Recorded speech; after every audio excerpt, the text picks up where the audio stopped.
the social media platforms up and running, so we can reach more people, of course. So thank you guys for being a part of the live broadcast. My name is Tumani Mandani. I am a contributing member of the Black Gold Nation movement. Our goal is to establish Black communities that have influence, value, and power. For those communities to exist, we have to have ownership and or control of our environment and or those communities, and that is what we focus on doing. To do that, we have to understand our reality. To do that, enough of us must come together under a unified umbrella for an agreed upon mission and our goal.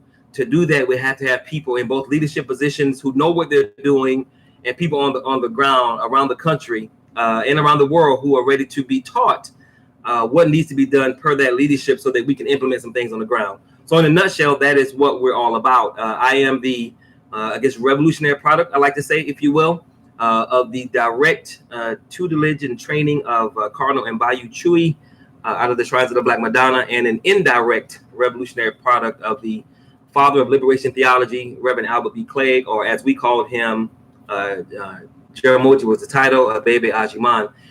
And what I'm trying to do is give Black people what I was given, what I've been fortunate enough to have, and what I've been blessed enough to experience. In that I have lived in a community for over 20 years that was owned and controlled by Black people.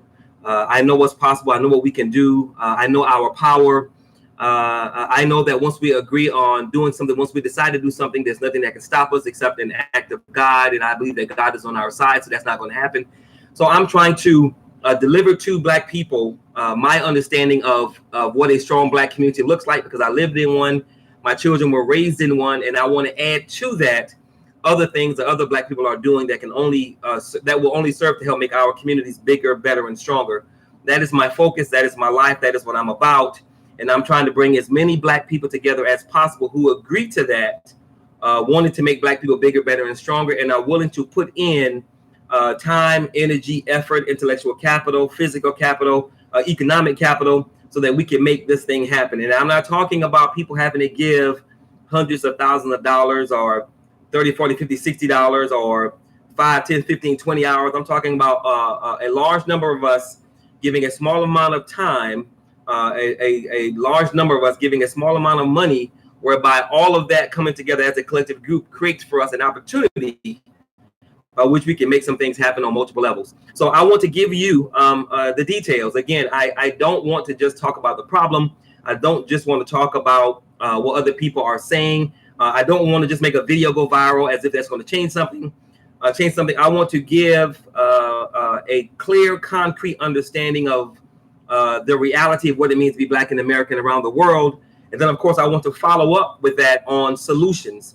Again, we're all about solutions. And if we don't have a solution for a problem, we're probably not talking about it. And if we're talking about it, we're talking about the solution. So the title of today's live broadcast is a quote from Dr. Frances Cress Welsing. She says, to quote her, she says, quote, "We do not see the war. We do not see the war being waged against us because we don't want to see it. And because we are afraid. We are engaging in behavior specifically designed to block out any awareness of the war, our true reality." Again, this is a quote from Dr. Frances Cress Welsing, who was a psychiatrist, an author, an educator. She says again, quote, "We do not see the war being waged against us because we don't want to and because we are afraid. We are engaging in behavior specifically designed to block out any awareness of the war, our true reality," end quote. I have been posting on my Facebook page almost every day, Monday through Friday at least, a different quote from a different Black person. Because I'm trying to make the point that nothing new needs to be said. Nothing new needs to be clarified and or explained. I think the oldest quote I've made comes from the Honorable Haile Selassie, the Emperor of Ethiopia, out of the 1800s. And everything that's been said after this, brother, from conscious Black people trying to help Black people be better, is pretty much the same thing that can be said right now today, which is a sad reality that the same things were said 100 plus years ago can still be applied today to our reality, which means we haven't changed enough in that those statements are still relevant today. So nothing new needs to be said, and I'm trying to make that point with the post that I've been making. And of course, Dr. Welsing says it perfectly, which is what I've been saying for a very long time. Our reality, which is what we want to talk about today, our reality is not a good one. We are born, we African Americans, ADOS, descendants of slaves, whatever you want to call us, black people in America, we are born into a war that we didn't start. We're 200 plus years behind on preparing for that war. We have to educate our people to the fact that we're in a war and we're surrounded on every front. Dr. Cress Welsing says, quote, "We do not see the war being waged against us because we don't want to and because we're afraid." I can't tell you how many times I've had, when it hadn't been a lot, that's not fair. I can tell you on probably two hands the number of times I've heard a brother or sister say that they are afraid, so they didn't want to get involved, which is sad. I understand it coming from a sister, but coming from my brother, I feel a certain way about that, which is kind of odd, because I'm thinking as a black man, you should be stronger than that. But it is what it is. Fear is a normal thing that can use to arrest you or immobilize you, so you don't do anything, or it can propel you to do. What I'm trying to tell my people is that your fear is not going to change anything that's happening. It's not going to stop white people from being white. It's not going to stop the growth and or expansion of white supremacy. It's not going to stop rape, torture, murder, unarmed black men being shot by the police. It's not going to stop anything. It's not going to stop it. Your fear is not going to stop. So being afraid, it's like a moot point, because it's not like if you're not afraid, they're not going to do what they're going to do. Or if you are afraid, they're not going to do what they're going to do. They're going to do it regardless, because it's about power. So that's why we say we're looking for a particular kind of black person. We're looking for a black person that can still critically think, because not all of us are still critically thinking. We're looking for a black person that is either unafraid or won't allow their fear to stop them. And we're looking for a black person that is ready, willing, and able to do. So we're looking for a black person that has those three traits: can still critically think, is not afraid or won't allow their fear to stop them, and still wants to do something. And as it relates to doing something, we're talking about the war that Dr. Cress Welsing says that we are born into, that we don't see because we're choosing not to see it. Now, I like to be specific with what I'm talking about when I do talk. I want to try and make it so that I am extremely clear on my position on things, and I want to make sure that everybody understands where I'm coming from. So Dr. Cress Welsing says that the war that has been waged against us, we don't see it because we're choosing not to see it, and because many of us are afraid. What war is she talking about? For the past few weeks, as I've been talking about the Black Gold Nation Survival Summit, which I'll talk about later, I've been giving a snapshot of what it means to be Black in America. I've been giving things that are happening to Black people, against Black people, as it relates to being Black in America. And I'm going to give you that snapshot again of what it means to be Black in America. And it's a snapshot because it's not everything. So Dr. Cress Welsing says we are choosing to ignore the evidence of the war that's going on against us. We refuse to see it, which is a testament to our psychology, which means we have issues psychologically, and or because we're afraid. We're ignoring it because we're afraid. Our fear is not going to change it. Us putting our heads in the sand is not going to change it. It's simply going to make things worse because we're not fighting back against the war that's been waged against us. So the war that Dr. Cress Welsing is talking about is this brief snapshot of what it means to be Black in America. The bottom 50% of our households are worth less than $1. We have more brothers incarcerated in the U.S., more brothers in prison in the U.S. than women incarcerated worldwide. We have more brothers in prison in the United States than women are incarcerated worldwide, which has created a significant shortage of Black men in our communities, which directly affects the strength of our relationships, our families, and our communities. And you best understand that that is by design.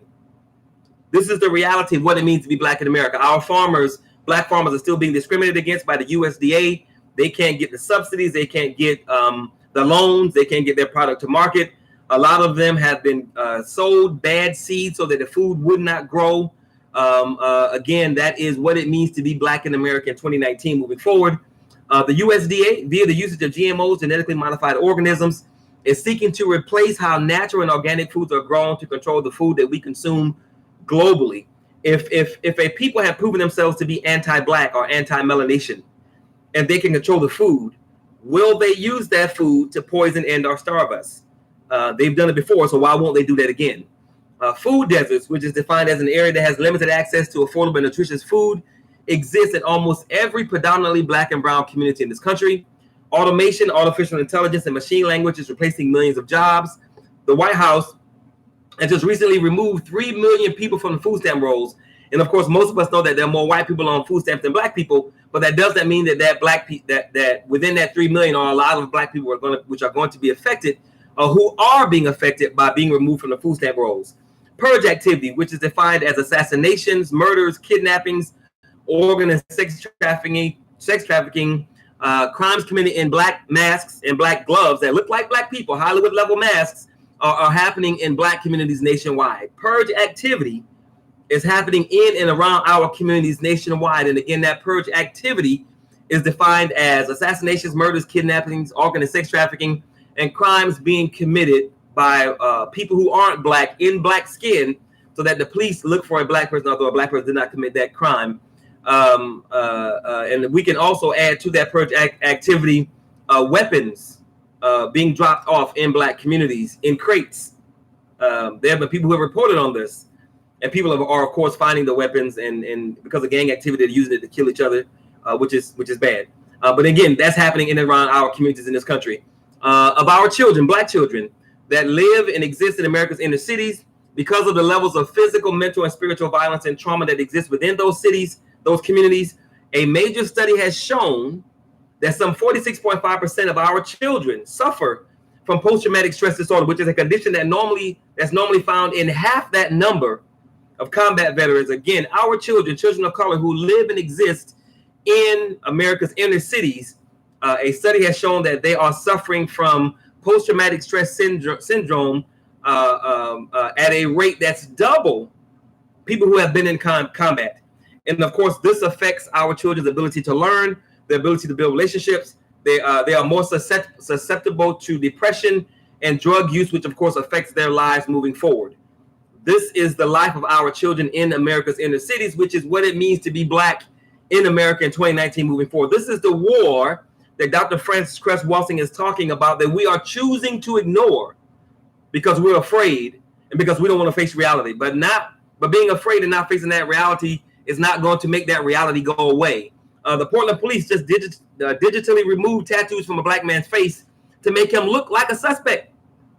The Portland police digitally removed tattoos from a black man's face to make him look like a suspect, and he was subsequently identified as a person that committed a crime that he did not commit, and he's now in prison.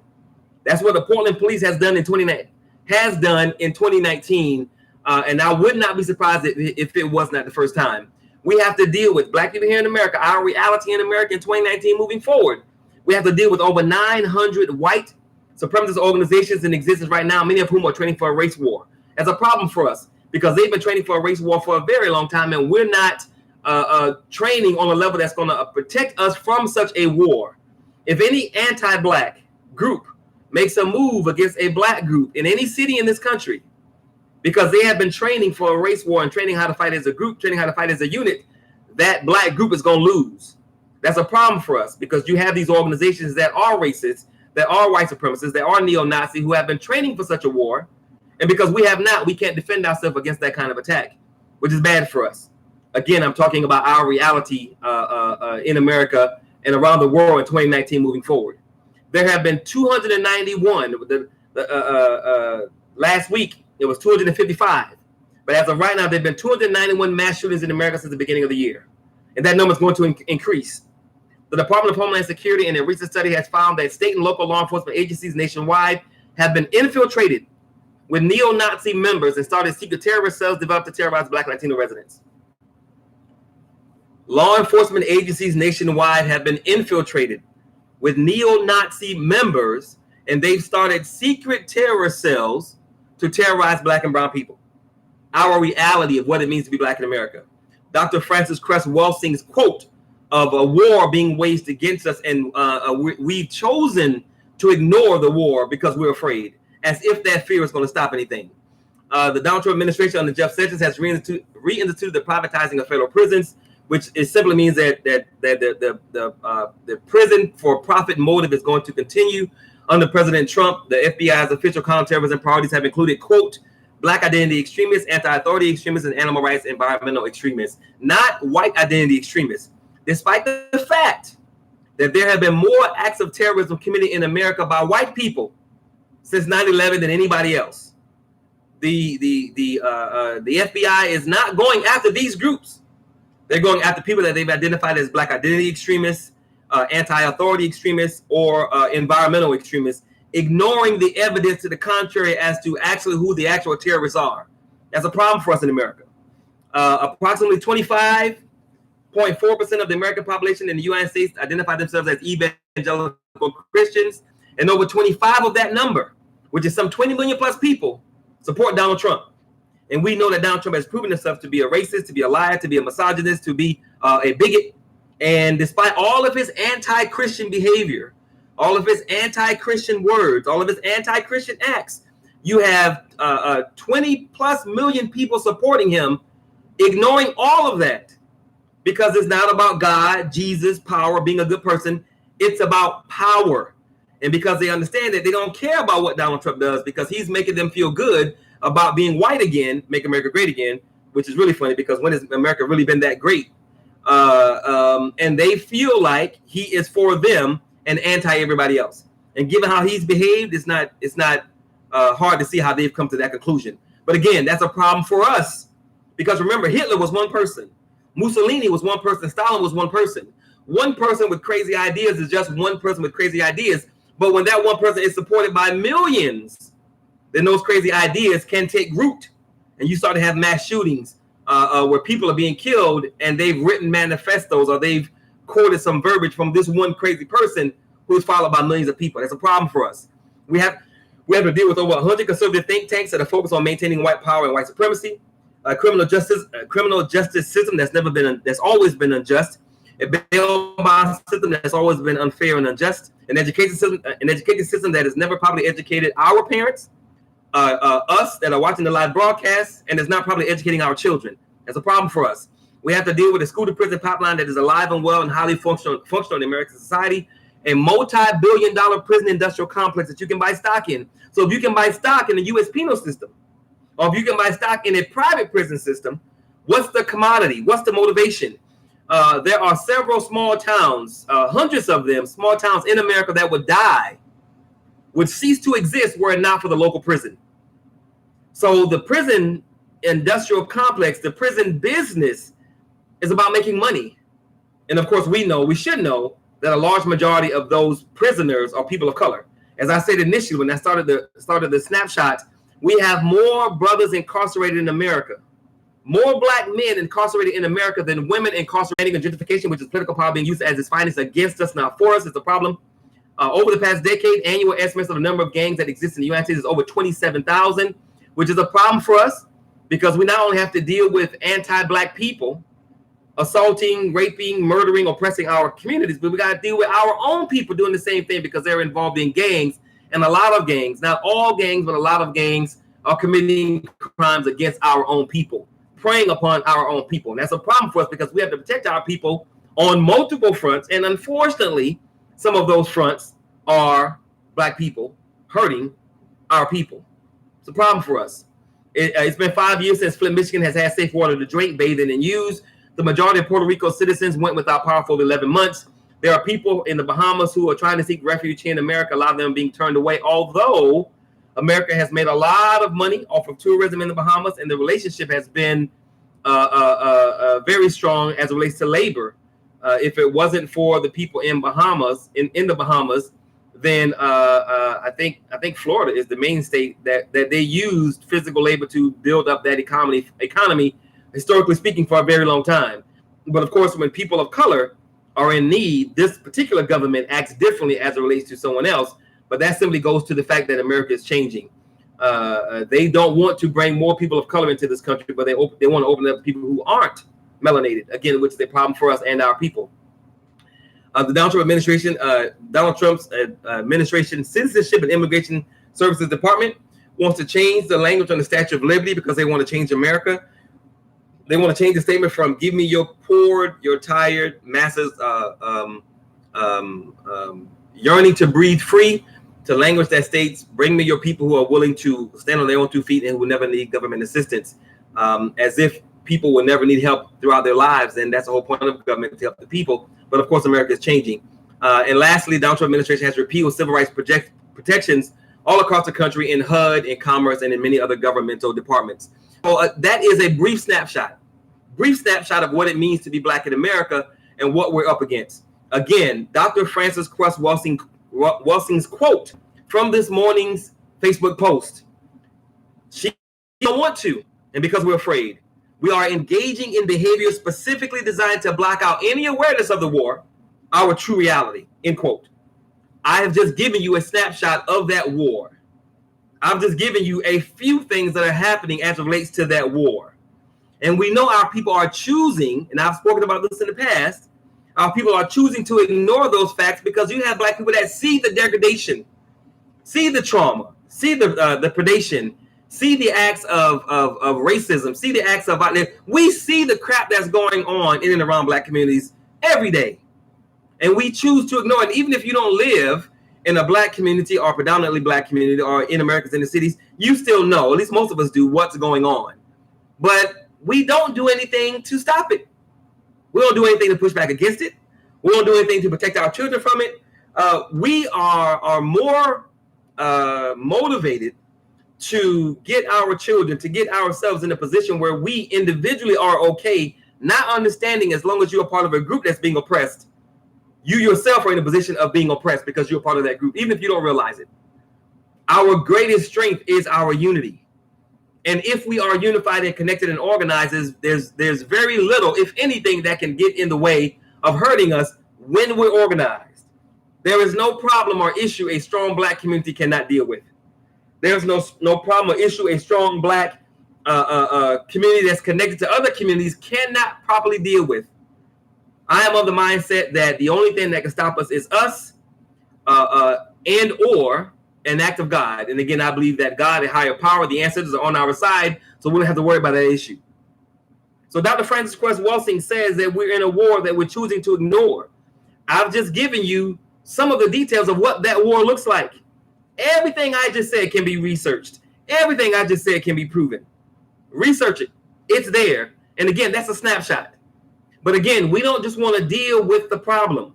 We don't just want to talk about the problem. We're always going to talk about and promote and deal with the solutions, because if you're not giving a solution, why are you talking?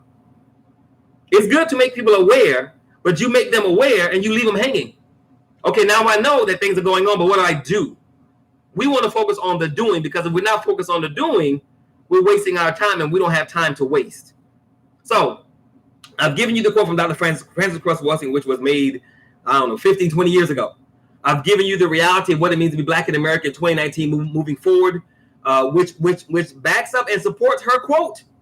We do not see the war being waged against us because we're choosing not to see it, and because we're afraid, as if the choice to not see it is going to change anything, as if our fear is going to change anything, and they're not. So I want to give you the solution to the war that's being waged against us. The solution is not rocket science. The solution is not brain surgery.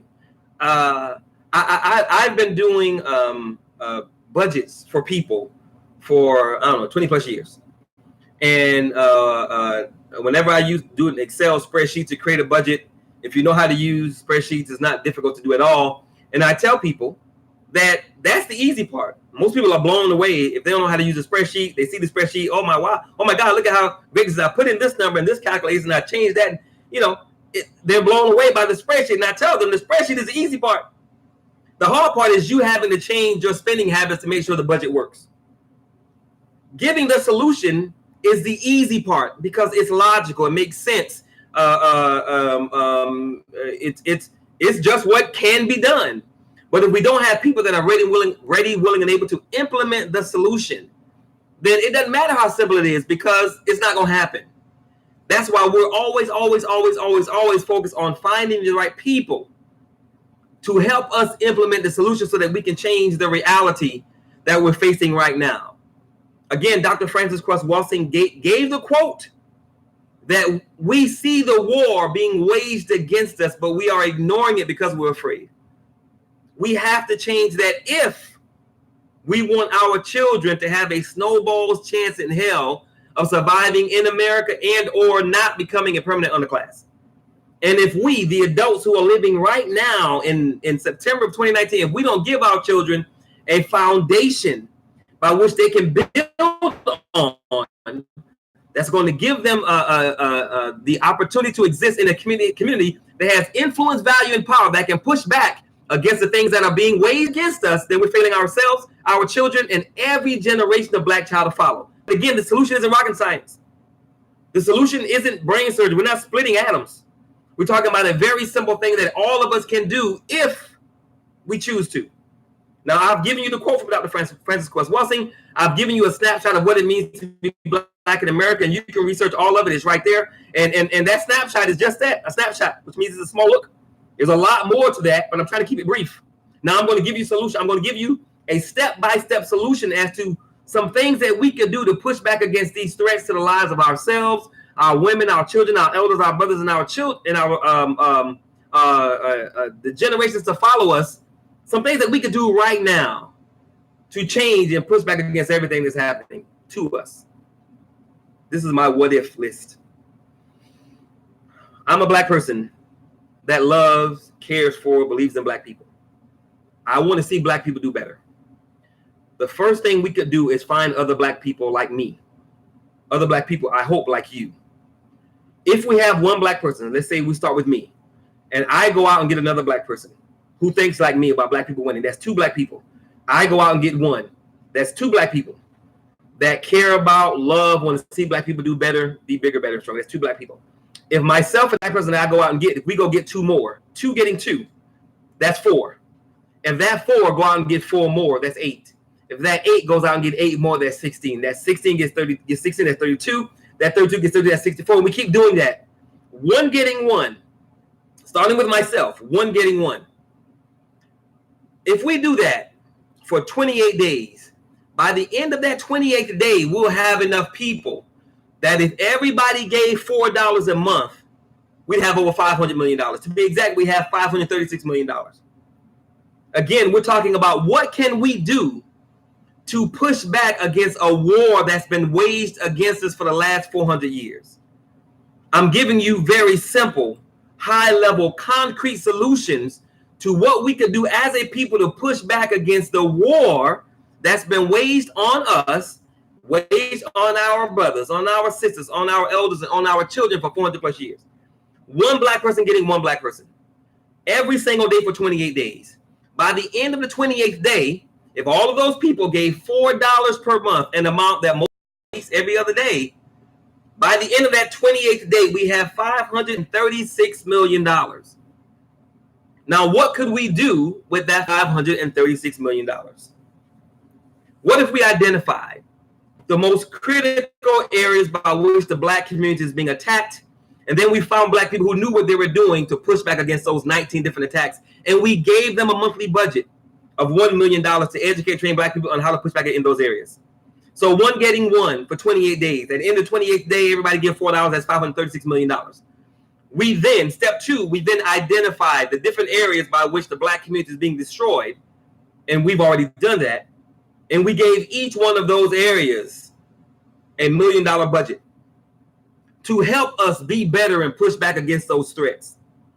Again, we are talking about the war that's being waged on Black people, that has been waged on Black people for the past 400 years. And we're giving concrete solutions as to what we can do right now today to push back against that war. 1 getting 1 for 28 days. At the end of the 28th day, everybody that came together gave $4 a month. $536 million at the end of that month, which is very possible. The first thing we do is identify the different areas where we're being attacked, and we create departments for those different areas at agribusiness, business development, cultural affairs, diplomacy, economics and finance, education, employment and training, foreign policy, health and nutrition, information technology, infrastructure and construction, intelligence and defense, legal, media marketing and PR, security, politics, and spiritual health and well-being. 19 different areas that the Black community is being attacked in and or is deficient in. We develop 19 different departments, and we fund them $1 million each per month as a step 2. Step 1 is getting the people. Step 2 is forming the departments that we can do to push back against all the different things that are destroying our people. Something that all of us can do right now, today, if we were serious. That is step 2. Step 3, what if we strategically identify 100 Black communities worldwide? 100 Black communities in this country, in the U.S. And we gave them $500,000 every month to create a conscious community center so that we can implement programs to make our people bigger and better and stronger in that community. Each conscious community center will have a STEM center, science, technology, engineering, and math for the children. We have a trades component of that, plumbing, electricians, construction science, HVAC, things of that nature. And we added to that a spiritual learning and healing center, conflict resolution centers, Black history and Black reality centers and classes. And we added a community university to each conscious community center so that Black people can come together to make the community bigger, better, and stronger. And we give each one of those 100 Black communities that we've identified a monthly budget of $500,000. That is step 3. That's what we could do if one got one and everybody gave $4 at the end of 28 days. Step 4, what we could do if we were serious about pushing back against the threat to our lives that we've been going through for the past 400 years since we've been here. What if we began to understand our youth joined gangs for love, inclusion, and purpose? And we made those tenets a central component of our conscious community centers. What if we began to understand that these same youths involve themselves in criminal activity, so as a survival mechanism, because they're trying to survive, we gave each conscious community center a monthly budget of $100,000 to start taking over businesses in our communities, convenience stores, gas stations, mini marts, etc., so that we can put our children in a position to run the economics of the community. There will be no need to join a gang for familial or economic purposes, because they will be a part of the conscious community center of the Black Gold Nation, which is family, and then we will be employing them and training them in business because we are turning over the economics of the community to them. And via our 19 national departments, one of which is business, economics, and finance, we train our youth on how to run the economics of the community. And we take a portion of those youths who are no longer in a gang, and we train them specifically on how to secure the community, which means they become the security for the community. We can stop police brutality overnight by policing ourselves, and we can tell the police department, thank you, we'll call you if we need you, but don't wait by the phone. I know this is possible because I've lived in such a community that had its own security. I only saw one police officer on the property in 20 years. That's only because we called them to make an issue legal that we had to deal with. This is all possible if we decide to make it so. That's step 4. Step 5, what if we utilize the expertise of those persons in one of our national departments, one of our 19 national departments, the agriculture and agribusiness department, and we gave that department a monthly budget of $1 million. And they started to build a closed loop agricultural ecosystem that we can own and control to start feeding ourselves. What if we created a database of all the urban gardeners nationwide, connect them with all the Black farmers nationwide, and we fed ourselves first, and then the rest of America if needed? What if we connected that closed loop agricultural system to African nations?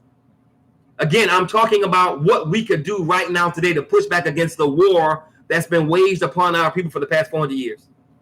I'm talking about the quote that I posted this morning on Facebook of what Dr. Francis Cress Welsing said. I'm giving concrete solutions as to what we can do right now today to change our reality moving forward.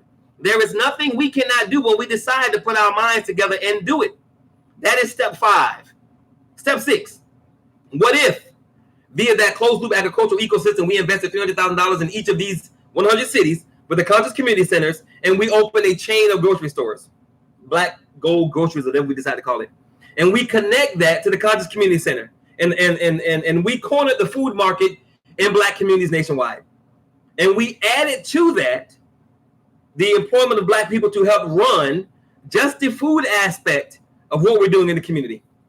And what if we gave 50, 60% of that shelf space to black business owners who have products to sell. So we've already implemented a program to get black children out of gangs because we give them a family that they can be a part of that's not committing crimes or that's healthy and wholesome. And we gave them a way to make money by running the economics of the community. We go a step further and we take over the food industry in our communities, and we employed our people, and we showed our people how to run the food aspects of feeding ourselves. I'm talking about pushing back against the threat to black life.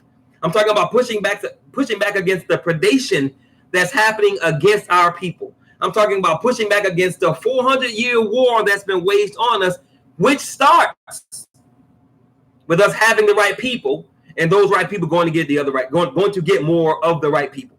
That is step 6. Step 7.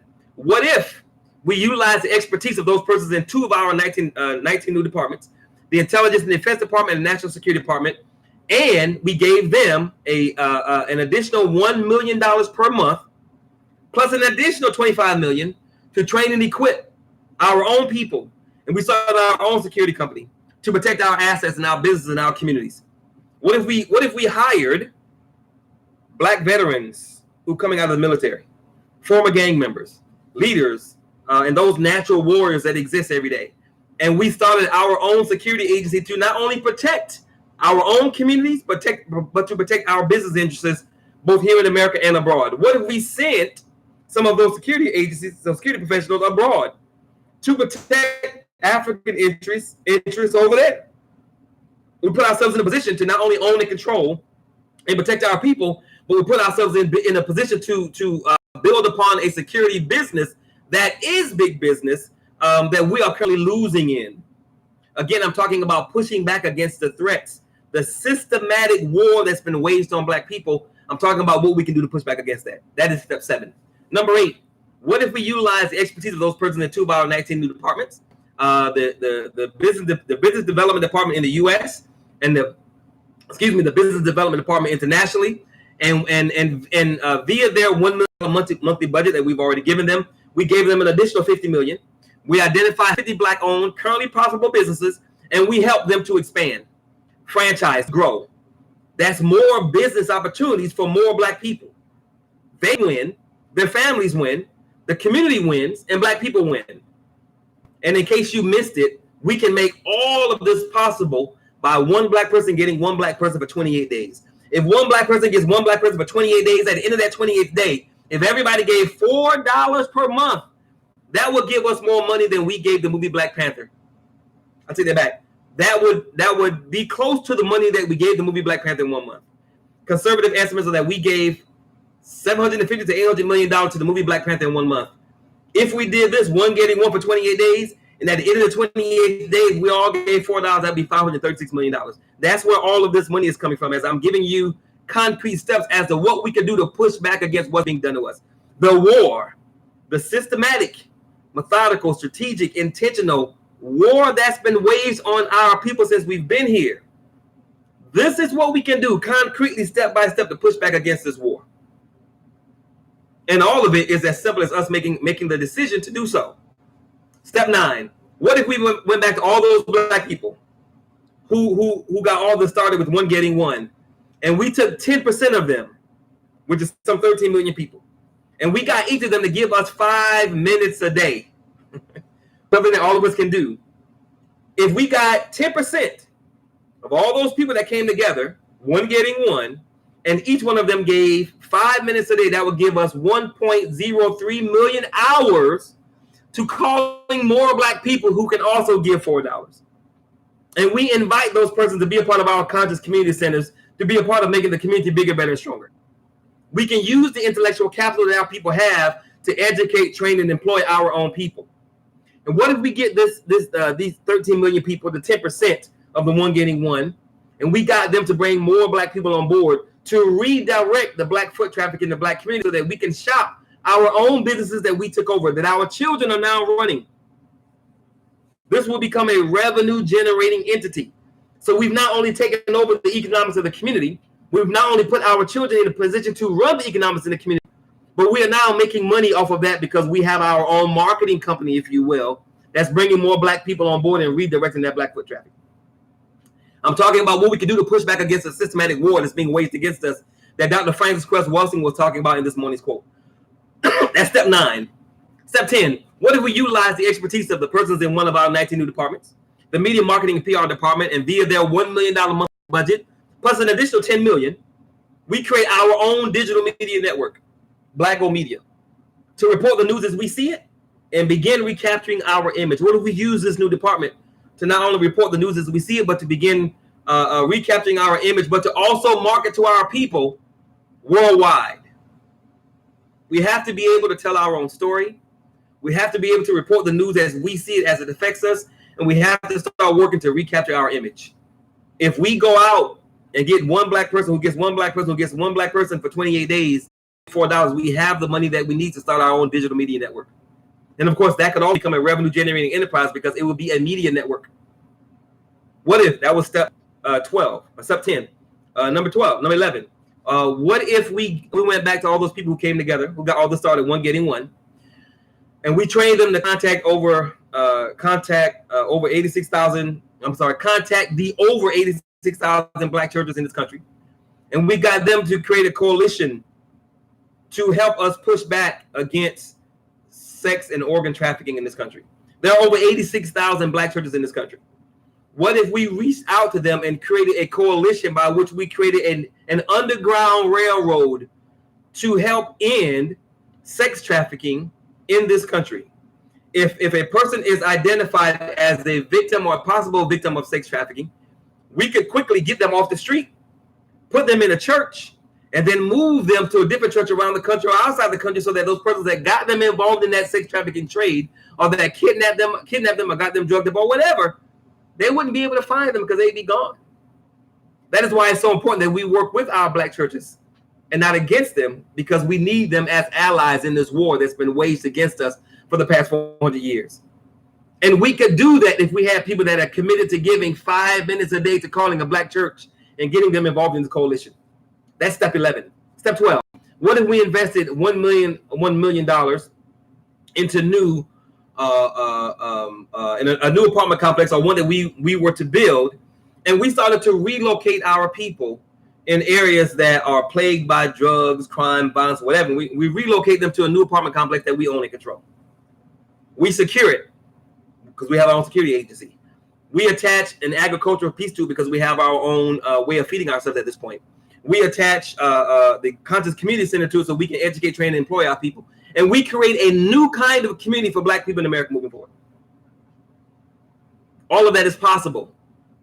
We can create a new environment, a new community, a new system by which we could live if we decided to do so, which would be a direct pushback against the war that's been waged on our people for the past 400 years. That is step 12. Number 13. What if we took $10 million and purchased an island somewhere that would serve as our visionary training and leadership retreat center? And we use that to train leadership on what needs to be done so that we can prepare our people for freedom and power. What if our elders could retire and make their transition from the physical realm to the spiritual realm on this island? What if our newly released prisoners, people who are coming out of prison, could go to this island and to regroup and get ready for life in a different kind of way? What if we sent one of our as the prisoners came out and they went to the island to get reassessed or reacclimated to society? Once they're ready, we send them out to be a part of the 100 Conscious Community Centers to give back to the community. We create for ourselves an opportunity to heal our people from what's been done to them. We create for ourselves an opportunity to retrain our people from what they've never been taught and or given. And then we put them in an environment to take all of that stuff and make black people bigger, better, and stronger in the communities where we live. Very possible. That's number 13. Step 14. What if we got our legal, cultural affairs and diplomacy, education, domestic policy, sustainability, spiritual healing, and well-being departments to collaborate? They came together to create an entity whose sole purpose it would be to create a vehicle whereby thousands of black children, our most valuable and precious resource, could be rescued from America's foster systems and placed on that island that we just purchased, so they can learn more about who they are. We can create a new kind of black people by raising them in a new environment that's never touched by the American system.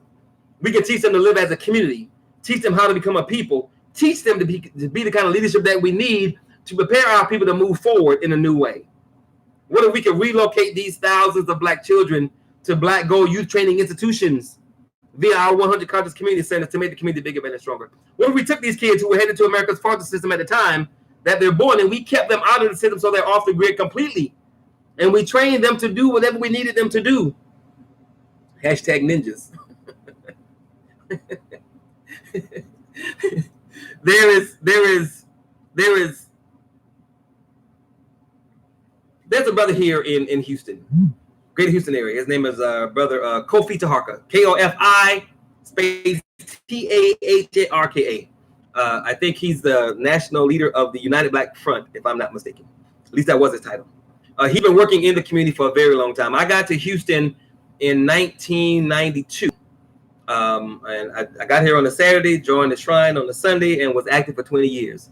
Brother Kofi was and is a staple in the Black community. From that time to now, he's still working in the community doing his thing. This brother is loved, respected, revered, admired, exalted. He is a wonderful, beautiful Black man to have working in the community on behalf of the people. There's probably a Kofi Taharka in every Black community in this country, male and female, male or female, a Black person who is committed to the liberation struggle of Black people. We have Kofi Taharkas everywhere. Step 15, what if via our 100 Conscious Community Centers, we put out a call for a natural hairstyle city competition and photo shoot. And per the top 10 to 15 winners, we got a national media marketing PR department, and we created a calendar showcasing the beauty of natural hair. And then we invested $100,000 in the Conscious Community Center into the Conscious Community Center building, and we got sisters who knew how to do natural hair. We helped them start a business just doing natural hair. And we create a business for thousands of Black women that's connected to the Conscious Community Center. And then we go back to our newly created $13 million person surveying company, and we got Black women. We prep them that for 1 year, just for 1 year, we will create a moratorium on shopping at a Korean-owned beauty supply or nail salon business. And instead of giving all of that money, which is some $2.4 billion, we gave 50% of that to a fund that was used to ensure that the Kofi Taharkas of our Black communities has a 401k investment plan for the rest of their lives. What if we made a sacrifice as a community and we said for 1 year, we're going to invest money in a business for Black women that know how to do natural Black hair. And for 1 year, we want all of our citizens as much as possible to state that there's going to be a moratorium on you giving your money to Koreans, because we know these Koreans will never give a damn about the Black community. So for that 1 year, 50% of that money that you would give to the Koreans, you gave to our economics and finance department. They invested that on behalf of the brother Kofi Taharkas of the Black communities nationwide. For a person who has given 10, 20, 30, 40 plus years to the liberation and salvation of Black people, the Black community needs to step up and take care of that person. As the Minister Louis Farrakhan says, we are a very hard people to love. And we're so hard to love because we've been programmed not to love ourselves. So when we have a Black person or a Black person, a male or female, who steps up on behalf of the Black community for years, we as the Black community need to step up and take care of those persons. That is something else that we could do if we decided to do it. And as a show of our appreciation for all the citizens who made the sacrifice, we invest an additional $10,000 per month for the next year to throw them a party whereby all the brothers in the community came together to say to the sisters, thank you for agreeing to this 1 year moratorium on not making the Koreans billions of dollars. And we show them respect. We show them honor. We show them love every month, because what we're asking them to do as far as changing how they wear their hair is a big deal. They will be making a sacrifice so that we can take care of the liberation revolutionaries in our communities that we all know of, that we all need to be taken care of. Now, I've just given you a few things that we could do to completely change how our communities look, how our communities function, and what they produce.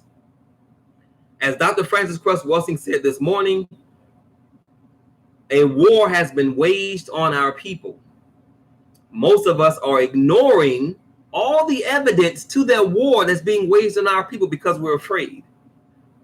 I'm telling you, our fear is not going to change the war being waged on our people. White people, white supremacy, racism, all the power structure, whatever you want to call it, they don't care about your fear. They don't care about your not wanting to have anything to do with it. They don't care about your ignoring the facts. Matter of fact, they want you to ignore the facts and be afraid. But they are going to do what they're going to do regardless. We, black people, melanated people, ADOS, prisoners of war, whatever you want to call us, we have to put some things in place to push back against this war that's been waged on our people. I gave you a snapshot of what it means to be black in America. The war that Dr. Frances Cress Welsing is talking about, I gave you details of what that war is. And again, it was a snapshot, which means it wasn't everything. It was a brief glimpse. And I gave you a solution. A step-by-step, methodical, very, very, very simple solution that we could all be a part of. Now, I'm talking about one getting one. One black person getting one black person for 28 days. I started, what's today? Friday. I think last Friday is when I started. I made a post. I am making a post on black Facebook group pages asking for one person from that group who wants to help black people be bigger, better, and stronger. I'm talking about one getting one, but I got 49 so far. The example that I just gave is one getting one for 28 days. At the end of the 28 days, everybody give $4 per month. That gives us a lot of money, $536 million to be exact, and we can start making some things happen. And if we do that every single month, there's another $500 million coming the next month. And from everything that I just gave you, after we gave all that money to the development of the departments, the programs, the conscious community centers, the children, the food, the hair, all of that stuff, we still have left $221.5 million. That's from enough black people giving $4 per month. That's us going to the movie, going to see the movie Black Panther again, but every single month. As a matter of fact, I'm talking about $4. How much it costs to go to the movies? 10 plus? And that's not including snacks and a drink? This is surely something that we could do if we were serious about doing it. Again, the example is one getting one. I found 49. Surely somebody else can find 2, 4, 8, 10. So what if we did this? One getting one for 28 days. And at the end of the 28th day, everybody gave $4. And we started to implement these solutions. The departments that I gave, the Black Gold Nation movement already has. The leadership for those departments, we already have. If we gave $4 per month in enough numbers, then we'll have enough to do everything I just said with change left over. And then guess what? The next month, there's another $500 million coming through. Now, what if we were only half successful and we weren't able to give $500 million? We only got $250 million. It's $250 million. We're still winning because we're still working together as a unified group. And for all the black people who say that black people will never do what you yourself may not be doing, you're part of the problem. You're talking about yourself. You say what black people won't do, but you're not doing anything. So you're talking about yourself and you're part of the problem. What can't we accomplish when we decide to do so in enough numbers? Now, again, the example that I just gave is one getting one. I made a post. I've been making a post on Facebook, black Facebook pages, black Facebook group pages for the last week. The example is one getting one. I got 49 so far. There is nothing we cannot do when we decide to come together and do it. The leadership, the different departments that I just mentioned, we have those. And they are giving their solutions to everything that's ailing black people per their department via our survival summit that's happening right now. Every Monday, every Wednesday, Thursday, and Friday, we have a different topic that we're talking about as it relates to the survival of black people. This Saturday, tomorrow, we're having 2 international business, doing business with Africa and information technology. Tomorrow at 11 a.m. and 2 o'clock p.m. Central Standard Time. What we are up against we can fight back against. What is organized against us, we can organize to fight back against. What has been done to us, we can reverse and push back against if we decide to make it so. And if we don't, if enough of us don't decide to do something different, then we're going to continue to lose. And if we lose, if we, the adults, right now in 2019, moving forward, if we lose because we refuse to do what needs to be done to build something for our children lose. Because our enemies aren't getting weaker, they're getting stronger. Because remember, we're born into a war that we're 200 plus years behind of preparing for. They got a head start, which means we don't have time to waste. We don't have time to argue and bicker and complain about things that don't matter. We need to be focused on our survival and our advancement, because every day that we waste not doing anything is a day that we get weaker and they get stronger, and we continue to place ourselves in a position of damn near guaranteed loss. If that's going to change, we absolutely must have the right black people who want to make a change. So I've been putting out a call for the last week for one black person from the 100 plus groups that I follow, and I've gotten 49 responses so far. Tonight we're having a presentation, our introductory presentation to I think 10 people, and we'll continue to add more as they come on board that I've already scheduled for the presentation. We want you to be a part of the Black Gold Nation movement because we have answers to what's destroying our people. We want you to be a part of the Black Gold Nation movement because we have leadership that can help us solve the problems that are destroying our people. We want you to be a part of the Black Gold Nation movement because we understand that we're being attacked on multiple fronts. So we have to push back on multiple fronts. And I have not seen an organization that's not religious, that's not trying to push back on multiple fronts like the Black Gold Nation movement is. We have leadership in multiple departments because no one person can do this thing. No one organization can do this thing. It's too much, it's too great, and we have too many enemies, and we're too far behind. So if we're going to win, we need people in leadership positions that know what they're doing, and we need people on the ground that are ready, willing, and able to do. The example that I just gave is a very simple, clear-cut example that's very, very, very possible if we have the right people that want to help us make it so. I can't do it by myself. You can't do it by yourself, but together, if we move forward to find other black people, then we can most certainly make this happen. And that's what we're trying to do in the Black Gold Nation movement. We want you to be a part of that. So if you want more information about what we're trying to do, go to our main website, blackgoldnation.com, click on About, read the mission. If the mission makes sense to you, go to the events website, Black-Wakanda Rising, click on presentations and RSVP for our introductory presentation, A Nation Within a Nation, A Gathering of the Tribes. So you can learn more about what we're doing so you can be a part of what we're doing. If you go to the main website, blackgoldnation.com, click on About, read the mission, and it confuses you, click on Why We Must Build and watch some videos. See what we're up against. See everything that I just got finished reading to you. See the videos from several different sources, several different people, black and white, talking about the black reality. What's been done to us, what's been stolen from us, how we've been conditioned, how our children are suffering from PTSD, how our men are being incarcerated on levels unlike any other group in this country, how our people have been attacked, how we exist in food deserts, how we're being treated by the police. Every systems have been placed in and around our communities that are preying upon our communities. And because the U.S. government has attacked our communities, we're losing. Every single time we built something to protect ourselves and move forward with, the government has destroyed it. Which means what? We got to have political power to ensure that that does not happen again. But to have political power, you got to have people on board that are willing to help you build that political power. So let me make sure I don't have any questions from anybody. Then I will close this thing out. Brother Bill says, absolutely, they use any means they can. Yes, sir. We ain't afraid at all. Shaking my head. Unity is power. Facts. We could create jobs. Business. Amen, brother. I'm with you. Sister Donna says, yes, 1 + 1. And Sister Donna, it is really that simple. And you will get more details when you see the presentation. But it's really that simple. 1 getting 1, which is something that all of us can do starting right now today. Number 3, yes, we so need this. Number 4, the youth are our future. Amen. We need to take back our communities. Amen. We need to keep our money in our community longer than 6 hours. Yes, ma'am, I agree. Number 5 is key. You can't win a war if the enemy is feeding us. That's right.